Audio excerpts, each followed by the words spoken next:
So hey everyone, it's Steven. So I've been thinking further on this Noah project that I'm going to be doing. It's an interesting thing that part of the idea is to offer up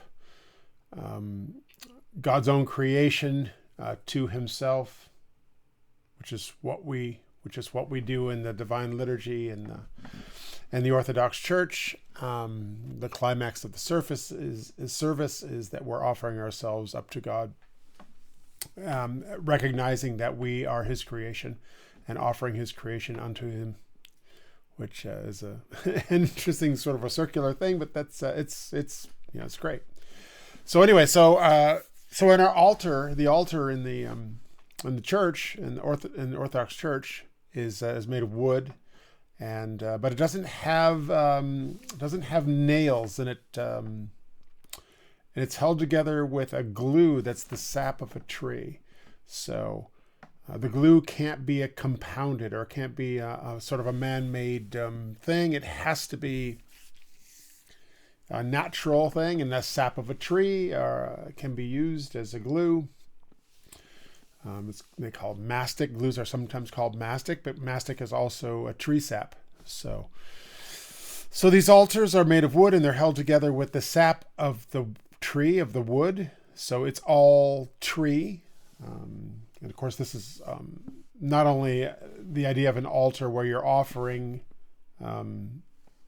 up God His own, in this case, the Eucharist that you're preparing on the altar. So you're offering His Son back to Him.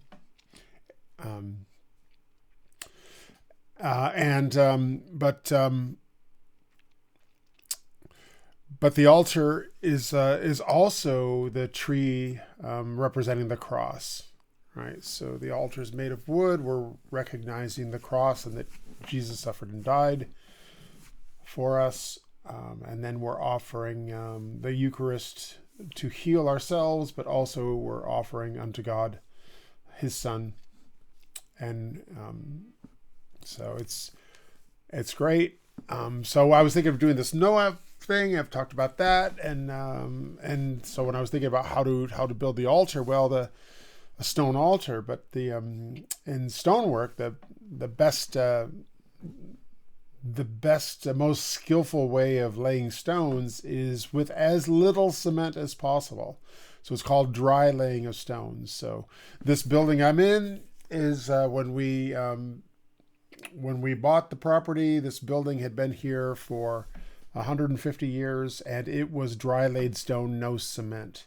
Now there was mud in between the stones that was placed, and so there was nothing, but it wasn't a man-made compounded thing. It was simply the clay of the earth. So a very similar kind of idea. We had the clay of the earth between the stones, and it was all held together in this completely natural way, like an altar that's made of wood, that's held together with the sap of wood.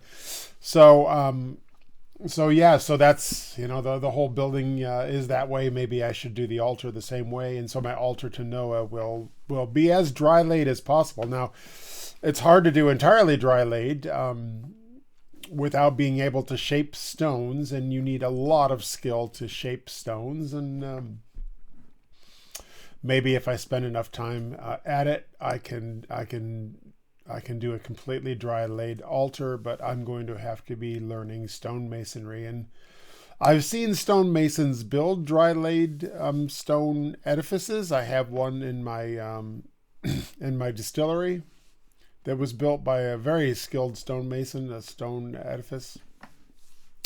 And I watched him do that. And so watching is one thing, doing is another. Yeah. In the case of stonemasonry, is probably a very, very different thing. He's acquired his skills over decades. But that's my goal. My goal is going to be as dry laid as an altar as possible, for the idea that, or maybe I'll use clay, maybe I'll use clay instead of cement. And even though that should, in theory, be a much more temporary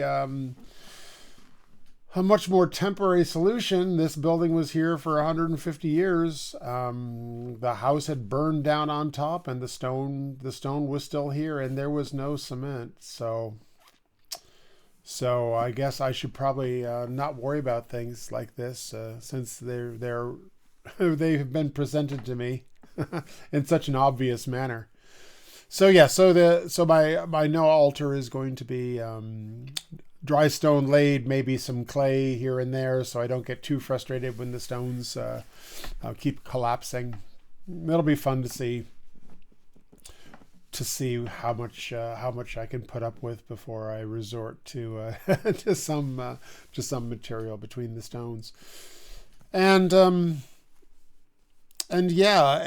think that's this is an important an aspect of this project. It's an aspect inherent in the altar in the church. It's an aspect inherent in good stonemason work. It's inherent in the building that I'm building the altar within. This altar will be surrounded by this holy well, by this building that were all built in the 1850s in dry laid stone. So I'll do my best to do a dry laid stone altar.